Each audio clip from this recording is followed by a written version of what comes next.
तीन ये बहुत जोर की बात है। यदि उपासक इसी जन्म में वो सब दिव्य लीलाओं का दर्शन और श्री अंग की सदा सदा के लिए सानिध्य भरी सेवा प्राप्त करना चाहता है तो इन तीन में ही रहे, त्रिकाल में उसका बाल बांका नहीं हो सकता। तीन, नाम कीर्तन, गुण कीर्तन और सेवा। बैठा लीजिए, कभी नाम कीर्तन अंदर भी होता है, बाहर बंद है मुख। अच्छा, गुण कीर्तन कभी अंदर भी होता है। हम खाली ने तीन बातें पकड़ लो, ज्यादा विस्तार में पकड़ने की प्रेमियों की क्षमता भी नहीं होती, क्योंकि वो ऐसे रसिक हो, स्वभाव में वो सब नहीं होता। दुनिया का सिद्धांत समझने की दूर सृष्टि आदि वार्ता, तीन बात पकड़ लो। हम कभी भी हों तो तीन में हों, नाम कीर्तन, गुण कीर्तन और सेवा। इसके अलावा हमारा एक भी क्षण नहीं, एक भी क्षण नहीं। अब अपनी दिनचर्या को जांचिए, नाम चल रहा है या लीला गायन चल रहा है चतुराशी जी का, अंदर भी बाहर भी, और सेवा में एक क्षण आप बैठे हो तो इन तीन में एक में जरूर होना चाहिए। आप लेटे हो तो तीन में एक जरूर होना चाहिए। आप क्रियान्वित हो तो जांच करो ये स्वसुख वांछा से क्रिया है या सेवा है। अगर श्री जी के निमित्त लेकर के है, श्री जी के लिए है तो वो सेवा है। अगर अपनी वासना की पूर्ति के लिए है फिर वो कर्म होगा। अगर हमारे द्वारा ऐसे कर्म होते रहेंगे और हम नाम और लीला गायन से विमुख रहेंगे तो हमको ये लाभ नहीं मिल पाएगा। जो प्रायः लोग पूछते हैं कि ब्रजवास कैसे करें, तो ये तीन बातें खास हैं, खास तीन बातें हैं जो करना है। नाम कीर्तन, गुण कीर्तन और सेवा। और जो नहीं करना, अभिमान नहीं करना। वृंदावन इह विधि बसे तज के सब अभिमान, तृणते नीचो आपको जाने सोई जान, नहीं करना। दूसरा, यहां पहचान नहीं बनानी। वृंदावन वास का लाभ वही ले पाए जो वृंदावन ऐसे रहे मनो चिन्हारो नाही, बगल से निकल गया हम जानते भी नहीं, किसी को भी नहीं। मनो चिन्हारो नाही, पकड़ो ना। पहला नहीं करना अभिमान, बिल्कुल अपने को तृण से नीचे समझना है। दूसरा नहीं करना किसी से परिचय, बिल्कुल। और तीसरा नहीं रखना किसी का आश्रय। समर्थ प्रिया प्रीतम विराजमान है, जैसे उनको जो कुछ करना हो करे, इनके सिवा हम किसी का आश्रय नहीं, किसी का आश्रय नहीं रखना। ये तीन बातें नहीं करनी। यहां किसी भी तरह का अभिमान नहीं करना, किसी से परिचय नहीं बनाना और किसी का आश्रय नहीं रखना, किसी का भी प्रिया प्रीतम के सिवा। और तीन बातें जोर से करना है, खूब निरंतर नाम, लीला गुणगान और सेवा। इसके सिवा हमारा जीवन वो व्यर्थ जाएगा अगर हम ये स्वीकार। तीन नहीं करना, बिल्कुल नहीं, और तीन हर समय करना है, कभी छोड़ना नहीं है। तो कह रहे हैं फिर तुम्हारा मन प्रियालाल के चरणों का भ्रमर बन जाएगा। इनके चरण कमल का जो पराग है वो अनुराग है। उस अनुराग में आपका मन सदैव डूबा रहेगा। नागरीदास जी कह रहे हैं कीजिए, अब ऐसा कीजिए। बहुत बढ़िया है, एकदम साफ बात है। अभिमान मत कीजिए, किसी से परिचय मत बनाइए। भगवत कृपा से श्री जी के शासन में अपने लोगों की दिनचर्या ऐसी ही है कि समय ले किसी से परिचय बना लेगा। कोई आ जाए दर्शन करे बात अलग है, कहीं जाने का समय ही नहीं, किसी से मिलने का समय नहीं, कुछ जानने का समय नहीं, कुछ पाने की भी इच्छा नहीं। क्या पाने की इच्छा है? सुबह आँख खुलती है तब से लेके शयन तक इतना क्रम बना हुआ है कि अगर हमें कोई दिनचर्या शरीर संबंधी करनी तो उसको भी रोकनी पड़ेगी। अब कैसे रुके तो ही हो। अपनी दिनचर्या ऐसी श्री जी ने बना दी है जो व्यवहार शून्य है, बिल्कुल व्यवहार, आप लोगों के लिए बिल्कुल व्यवहार शून्य दिनचर्या है। अगर अब ना निकल पाए और अब ना संभल पाए तो ये जान लो कि अभी और कुछ है, अभी और कुछ बाकी है। एक पंडित जी भाल के अक्षर पढ़ लेते थे, तो गंगा किनारे से जाना था तो श्मशान से निकले थे, खोपड़ी लिख पड़ी थी। उन्होंने उस भाल में देखा अभी कुछ और है, तो बोले अब क्या और है? मर गया, फेंक दिया गया, हड्डी हड्डी अलग हो गई, खोपड़ी पड़ी, अब क्या और है? बोले इसमें तो लिखा है अभी कुछ और है। उन्होंने अपनी झोली में डाल लिया, देखेंगे क्या है। घर गए, टांग दिया। फिर किसी जजमान ने बुलाया तो चले गए, और वो झोली टंगी रही। पंडितायन ने सोचा झोली में वजन है, कुछ लाए होंगे। जब देखा तो खोपड़ी, बोले बुद्धि खराब है पंडित की। बड़ी गुस्साई पंडित के ऊपर, खोपड़ी उठाई और वो जो घरों में होती है ओखली, उसमें डाली, मूसर से मार चूर चूर कर दिया, चूर चूर करके नाली में बहा दिया। पंडित जी आए, झोली टंगी थी यहां, बोले हाँ तुम्हारी बुद्धि खराब है, खोपड़ी लाए, मार मूसर, उसको चूर चूर करके नाली में बहा। बोले यही देखना था। बोले उसमें लिखा था कि अभी और है, तो हम सोचा इससे ज्यादा क्या और होगा। मर गया, हड्डी हड्डी अलग हो गई, खोपड़ी अलग पड़ी, अब क्या और होगा? अब ये बकाया था मूसरों की मार और नाली में बहना। अब बोले समझ में आ गए। तो अगर ये सौभाग्य मिलने पर भी अभी आपकी समझ ठीक नहीं, तो अभी और है, अभी कुछ और है। और अगर और नहीं है और ठौर नहीं है तो श्री जी मिली मिलाई, हम कैसे तुम्हें बताएं। हमारा एक एक क्षण नाम कीर्तन, गुण कीर्तन और सेवा में। अब बोले आप तो बाबा जी हो, तो आपका तो चल गया कि आप इतना ही कर पाओगे। वो हम तो गृहस्थी में, हमारे तो व्यापार है, नौकरी है, बहुत से काम है, पढ़ाना लिखाना सब, तो वो सब सेवा के अंतर्गत आ जाएगा। भगवान कह रहे मयि सर्वाणि कर्माणि सन्न्यस्याध्यात्म चेतसा निराशीर निर्ममो भूत्वा युध्यस्व विगत ज्वरः। तुम विवेकवती बुद्धि के द्वारा सर्वाणि कर्माणि, या ये नहीं कहा नाम कीर्तन, गुण कीर्तन, सेवा, ऐसा प्रभु ने नहीं कहा। क्यों? क्योंकि सबका परम पद पर आरूढ़ होने का जो अवसर है वो प्रभु अपनी वाणी में रखते। कोई भी कहीं से भी प्रभु की वाणी को पकड़ ले तो परम पद पे आरूढ़ हो जाएगा। इसलिए कहा सर्वाणी, तुम जो भी कर्म करते हो, व्यापार, नौकरी, किसान, जो भी करते हो, सन्न्यस्य, मेरे को समर्पित कर दो।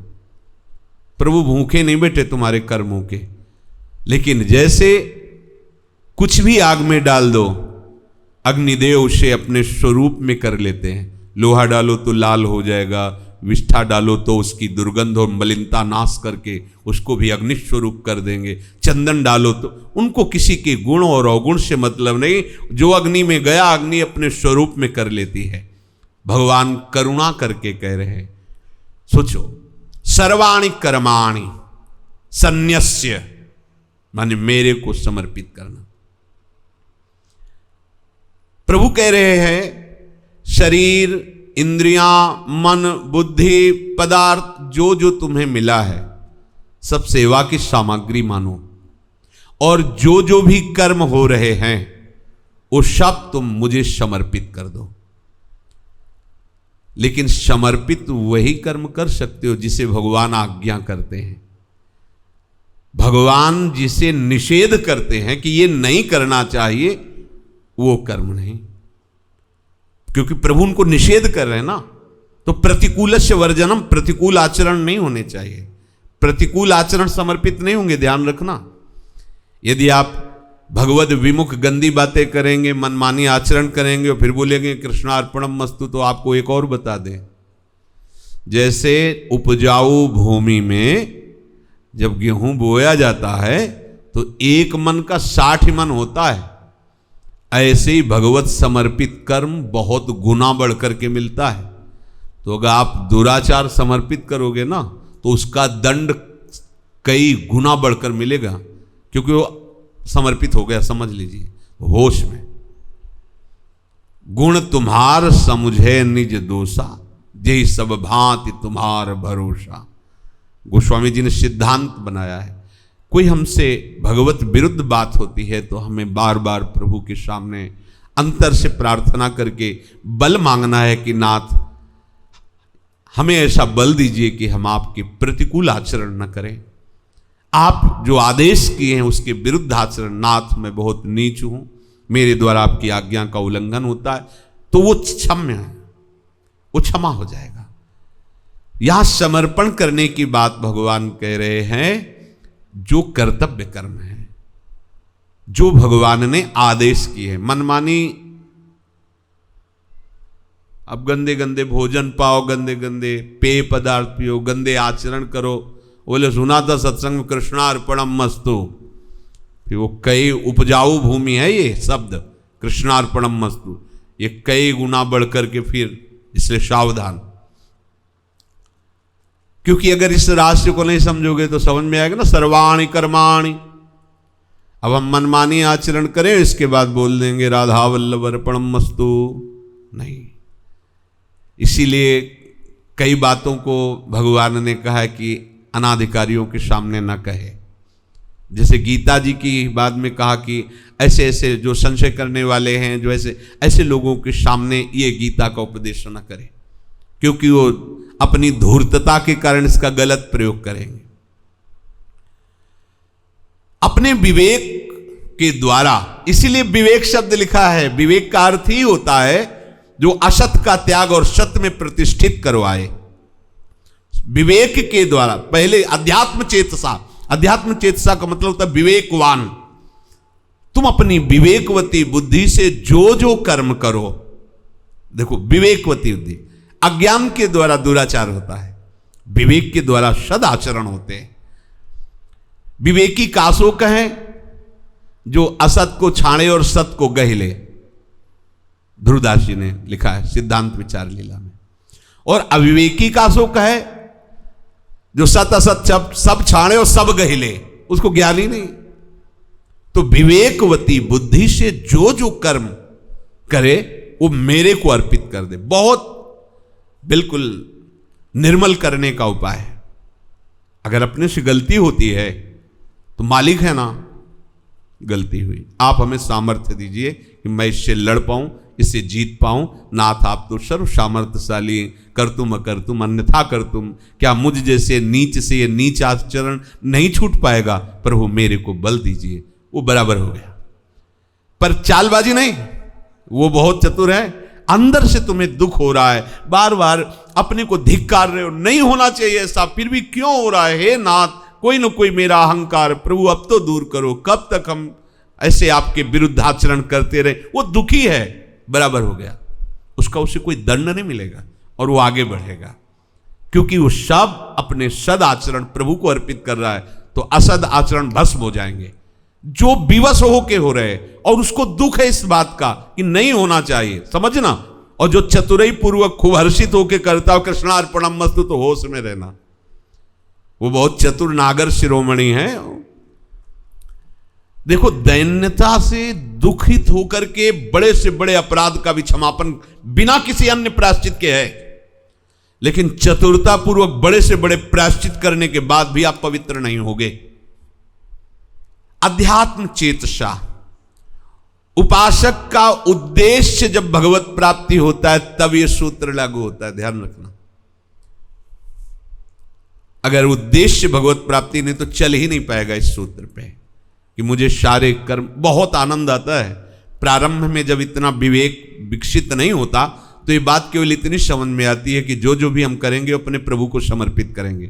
तो प्रारंभ में इसका ऐसा ही था कि कर्म करने जा रहे हैं, तो हे प्रभु ये आपकी प्रसन्नता के लिए करने जा रहे हैं। कर्म कर रहे हैं तो उस समय भाव है प्रभु के लिए कर रहे हैं, और कर्म जब संपन्न हुआ तो समर्पित किया, हे प्रभु इतने मिनट इतने घंटे में ये जो हुआ कर्म वो आपको समर्पित। सोहनी से, पूछा से, रसोई जो जो भी, बड़ा आनंद आता प्रारंभ की बात। फिर धीरे धीरे जब ये अनुष्ठान हुआ तब ये समझ में आया कि समर्पण करने की अब जरूरत क्या है। तुम हो ही नहीं तो समर्पण क्या करना है, अब तो ये सब उन्हीं का है। ये आया विवेक में कि ये बार बार कृष्णार्पणम मस्तु, शिव अर्पणम मस्तु, ये क्यों, अपना कुछ है क्या, ये उसका फल आया। ये शरीर भी तो प्रभु के द्वारा रचा हुआ है, पदार्थ भी प्रभु के द्वारा दिए हुए हैं, विवेक भी प्रभु ने ही दिया है, कार्य करने का बल भी उन्होंने दिया है, कार्य में जो हमारी रुचि वो भी सब उन्हीं का तो है ना, तो उन्हीं का है तो सब पूरा उन्हीं का है। अब लो खत्म, वो अर्पणम मस्तु खत्म। क्यों? क्योंकि जो अर्पण करने वाला तो वही अर्पण हो गया। तो अब जितनी चेष्टा होती है, जैसे घर का कोई निजी सेवक होता है तो उसकी कोई पेमेंट वाली बात नहीं, इसलिए समय वाली कोई बात नहीं होती, 24 घंटा का होता है, जब चाहो जो करवा लो, अपने घर का सदस्य जैसा। ऐसे ही जब तक हम बाहरी रहते हैं, कुछ फल फूल चाहिए, तब तक ये समर्पण की, यही समर्पण आपको शुद्ध ज्ञान दे। फिर ये बात आ जाती है कि ये तो यंत्र है प्रभु का, सब कुछ प्रभु का है, अब क्या समर्पण करें, कुछ बचा ही नहीं तो समर्पण क्या करें, सारी चेष्टाएं उन्हीं की हो रही है। ये तभी होता है जब उत्पत्ति विनाशशील वस्तुओं की प्राप्ति की चाह हट जाती है। तो आपको बताए बहुत जल्दी ये हटा देगा ये भाव कि हमें सब कुछ प्रभु को समर्पण करना है। आप करते रहिए तो उत्पत्ति विनाशशील समस्त कामनाएं नष्ट हो जाएंगी, और आपको अंदर ऐसा अनुभव होने लगेगा कि एक यंत्र है, कराने वाले यंत्री प्रभु हैं, वही जो चाहते हैं करा रहे, जो वही करा रहे हैं, अपनी वस्तु से करा रहे हैं। अब तो फिर मेरा इसमें क्या जो मैं समर्पण करूं, मैं भी तो समर्पित हो गया, खत्म। अब यहां ये बात खत्म हो जाती, अब उसके अंदर स्वरूप बोध होगा। ये क्रम बाय क्रम होता है। हमारे जीवन का उद्देश्य जब भगवत प्राप्ति हो जाता है और हमारे सारे कर्म केवल प्रभु के लिए होते हैं, तो सारी आशाएं, उसकी संपूर्ण आशाएं नष्ट हो जाती हैं। चाहे वो वस्तु दे के करें और चाहे वो वस्तु हटा के करें। उनका वस्तु देना भी बड़ा सुखद होता है और उनका वस्तु हटाना भी बड़ा सुखद होता है। जैसे कई ऐसी जहरीली वस्तुएं होती हैं कि हम स्वयं खा लें तो मर जाएं, लेकिन जब वैद्य देगा तो वही बहुत काम में आने वाली, बहुत बड़े बड़े रोगों को नष्ट करती।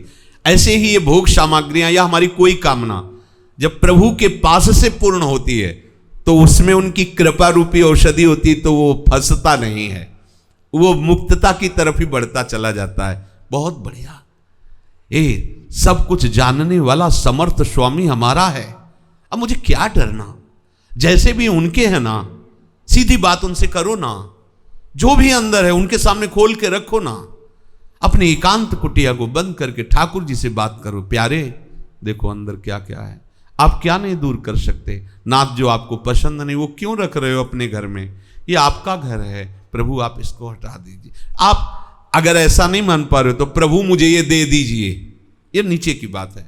प्रभु मुझे दे, बस दूसरे से नहीं, प्रभु मुझे दे दीजिए, तो वो जो भी देंगे वो निर्विकार ही होगा। प्रभु का प्रसाद विकार नहीं करेगा, वो आपको बांधेगा नहीं। निराशीर निर्ममो भूत्वा, जब सब कर्म प्रभु को अर्पित किए जाते हैं तो उसकी एक महिमा प्रकाशित होती, सच्ची बुद्धि नहीं लड़ानी पड़ती, ममता त्याग के लिए स्वाभाविक रुचि हो जाती है। आप देख लो, जब आप केवल प्रभु के लिए अपना जीवन व्यतीत करेंगे तो आपके अंदर एक ऐसी वृत्ति पैदा होगी कि माता पिता भाई बंधु परिवार रिश्ते ना, स्वाभाविक आपको रुचि होगी कि इनको देखूं ना, इनसे बोलूं ना, इनसे बात ना करूं। निर्ममो, ममता का वो स्वयं अपहरण कर लेते हैं। बस प्रभु और प्रभु के जनों में ममता रहती, मतलब उसमें अकल नहीं लगानी पड़ती कि शास्त्र ने कहा है ममता नहीं, ऐसा नहीं, क्योंकि भगवत आश्रित है, भगवत समर्पित है, तो उसके हृदय में ऐसा विवेक आ जाता है कि अब उसे ममता रहती ही नहीं। ये बहुत दूरी तक ममता जाती है वो गाली दें, अपमान करें, कभी प्यार न करें, फिर भी अपना हृदय उन्हीं के लिए मरेगा। ये ऐसी ममता है, और ये केवल प्रभु की कृपा को ओर से जाती है। निर्ममो, ये सिद्धि है। ममता ये हमारी दुर्गति का कारण है, और निर्ममता ये हमारी भगवत प्राप्ति का कारण है। तो इसलिए हम जो भी करें अपने प्यारे के लिए करें, और हर समय नाम, गुण, सेवा, ये 3 हैं, इन पे ही हमारा जीवन पूरा व्यतीत होना चाहिए। इसके अलावा अन्य संग नहीं, अन्य संभाषण नहीं, अन्य क्रियाएं नहीं।